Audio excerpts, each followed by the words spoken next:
sweat sensors. Sweat might not be pleasant, but it contains dozens of chemical compounds whose concentration change in real time. Compounds that could reveal your body's response to disease, drugs, diet, and injury. To tap into the treasure trove of information, researchers have built a wearable sensor that measures levels of specific modules in sweat and then wirelessly relays the data to a smartphone via Bluetooth. The smart device, fashioned as a wristband or headband, combines a panel of plastic chemical sensors with silicon integrated circuits made on a flexible circuit. It continuously measures levels of 4 different components of sweat: 2 electrolytes, potassium and sodium ions, and 2 metabolites. Next, sweat sensing patches will measure multiple electrolytes, metabolites, and other biomarkers at the same time. Being able to measure multiple biomarkers might allow physicians to conduct cardiac stress on a treadmill without drawing a blood. They could also measure the impact of drugs on the body so that the dosages could be determined more precisely. As opposed to the crude estimate we use now based merely on age and body weight. Next, pros. Measuring level of sodium and chloride in sweat is essential in diagnosing cystic fibrosis. Work great for athletes who are usually pumping out plenty of sweat.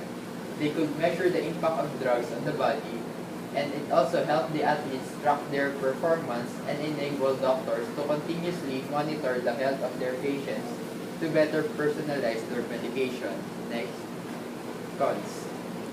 Measuring the saltiness of sweat doesn't turn out to be particularly useful, and it cannot be used to directly gauge dehydration. People who normally don't sweat much, and predicting exact blood levels by measuring metabolites in sweat would not be nearly possible. The generation of too much lactate that may skew the data, and the biomarkers are present at such low concentrations. Next, biological principles involved. These are the different biological principles involved in the sweat sensors. Electrolytes: sodium, chloride, potassium, and calcium. Metabolites: lactate, creatinine, glucose, uric acid.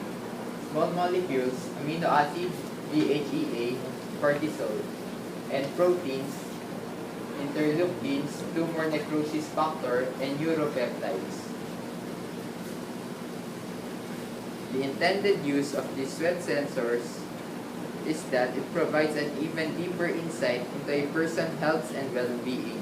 Unlike heart rate monitors, sweat sensors give you actual diagnosis, meaning they can tell you what workouts you should be doing, and over time, even create a fueling and training regimen.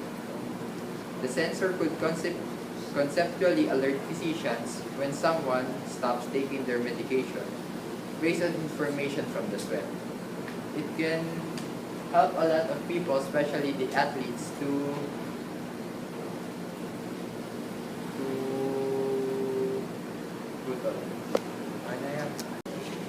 This is the structure of the sweat sensor. This patch uses vapor microfluidics to weak sweat from the skin through a membrane that selects for a specific ion, such as sodium. Onboard circuitry calculates the ion concentration and sends the data to a smartphone. The electronics within the patch are externally powered as in an RFID chip. Neural bypass. Neural bypass is a treatment for patients with paralysis or those patients whose spinal cord is damaged or broken. It is first used by Ian Burkhardt, whose spinal cord was damaged due to an accident.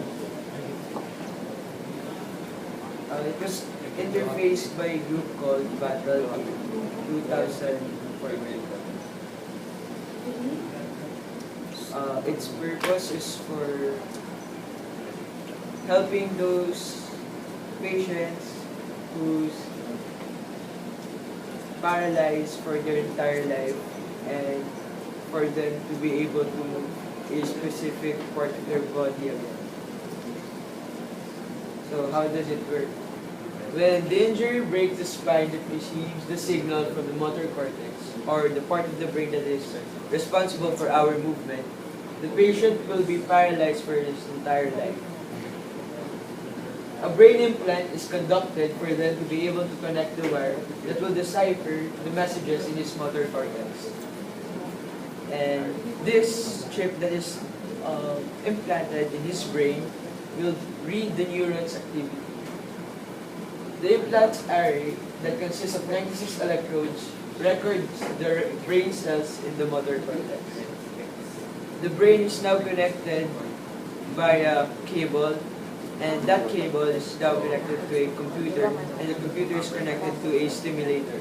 The stimulator will help the patient imagine how his body part will move for him to be able to move again. So here's a sample of this neural bypass. And this is the stimulator that can help him imagine how his body part will move. So in this picture, as you can see, it is a hand, and in that picture, the cable is attached to his head. Greetings everyone.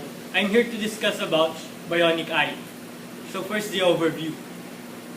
Did you know that we are able to see because of the light from an object travels through space and reaches our eyes? And once that light reaches our eyes,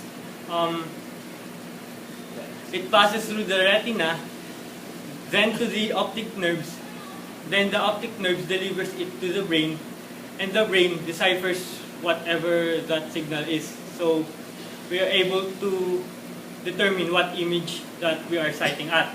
There are some cases where the retina fails, but the nerves behind it still functions.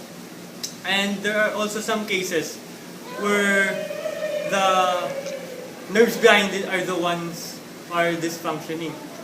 So these are the examples of those cases: the retinitis pigmentosa and the macular degeneration. So the bionic eye, or the bioelectronic eye. So it is an electronic device which replaces the functionality of a part or the whole of the eye. So it is intended to restore the functional vision in the suffering from partial or total blindness.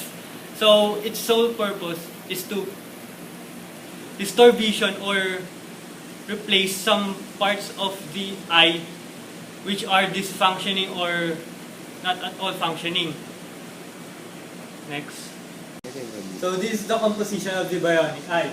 The image sensors, processors, receivers, the radio transmitters, and the retinal chips. So this is how the device works. So first, the camera on the glasses captures an image and sends the information to the video processor worn on the belt. Then the second one is the processor converts the image to an electronic signal and sends it to the transmitter on the glasses. And the third one is the electronic signal is then sent to a receiver in the eye. Then this data. So the pros and cons of bionic eye. So first, the pros. It helps correct the vision. There is no necessity to suffer from long and short sights. Can easily be planted. Approved by FDA, and minimal power is required.